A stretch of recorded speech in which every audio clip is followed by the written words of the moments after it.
CITUവിന്റെ നേതൃത്വത്തിൽ തൊഴിലിടങ്ങളിലെ സ്ത്രീ സുരക്ഷയുമായി ബന്ധപ്പെട്ട വിശദീകരണ യോഗം നടത്തി. CITU അഖിലേന്ത്യാ സെക്രട്ടറി ദീപ കെ രാജൻ ഉദ്ഘാടനം ചെയ്തു.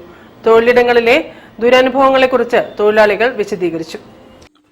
CITU നേതൃത്വത്തിൽ തൊഴിലിടത്ത് സ്ത്രീ സുരക്ഷ ഉറപ്പാക്കുക എന്ന മുദ്രാവാക്യം ഉയർത്തിപ്പിടിച്ചുകൊണ്ട് തൊഴിലാളികൾക്കായി വിശദീകരണ യോഗം സംഘടിപ്പിച്ചു.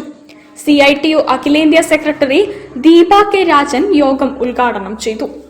അപ്പോൾ അങ്ങനെ വിളിക്കുമ്പോൾ അംബേദ്കർ പറഞ്ഞൊരു കാര്യമുണ്ട്, ഞങ്ങൾക്ക് ഒരു മാതൃരാജ്യമില്ല അല്ലെ. ഇന്ത്യ എന്നുള്ളത് ഞങ്ങളുടെ, അതായത് അധികൃതരായിട്ടുള്ള ആളുകൾ, ഞങ്ങൾക്കൊരു അത്തരത്തിലൊരു മാതൃരാജ്യമേ ഇല്ല എന്നുള്ളത് വളരെ ഷോക്കിംഗ് ആയിട്ടുള്ള ഒരു സ്റ്റേറ്റ്മെന്റ് ആണ് അംബേദ്കർ പറഞ്ഞിട്ടുള്ളത്. അപ്പൊ അതുപോലെ അല്ലെങ്കിൽ അതിനോട് സമാനമായിട്ടാണ് നമ്മൾ ഈ കാര്യങ്ങളെയും വായിക്കേണ്ടത് എന്നുള്ളതാണ് നമ്മൾ കാണേണ്ടത്.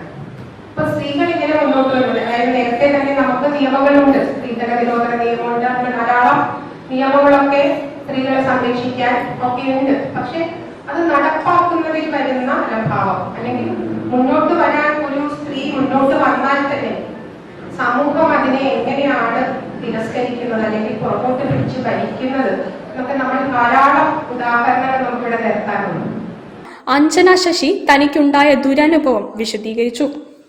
ഓരോ തവണയും നമ്മൾ ഈ വിശദീകരിക്കുമ്പോഴും, ഇപ്പൊ ഇവിടെ തന്നെ അല്ലെങ്കിൽ പോലീസ് മുമ്പിലാണെങ്കിലും കോർട്ടിലാണെങ്കിലും, നമ്മൾ ഇത് ഓരോ തവണ വിശദീകരിക്കുമ്പോഴും നമ്മൾ കടന്നു പോകുന്ന ഒരു ട്രോമ എന്ന് പറയുന്ന ഒരു സംഭവമുണ്ട്. CITU വർക്കിംഗ് വുമൺ കോർഡിനേഷൻ സംസ്ഥാന committee general convener Sunitha Kurian സംസാരിച്ചു. CITU സംസ്ഥാന സെക്രട്ടറി PP പ്രേമ അധ്യക്ഷത വഹിച്ചു. രജുല I സ്വാഗതവും ഷീബ K നന്ദിയും പറഞ്ഞു. CITU ജില്ലാ ജനറൽ സെക്രട്ടറി PK മുകുന്ദൻ, ജില്ലാ treasurer PK Santhosh, CC Ratheesh എന്നിവർ പങ്കെടുത്തു. News bureau, Kozhikode. Archaeology and heritage association പൈതൃക കൂട്ടായ്മയും MT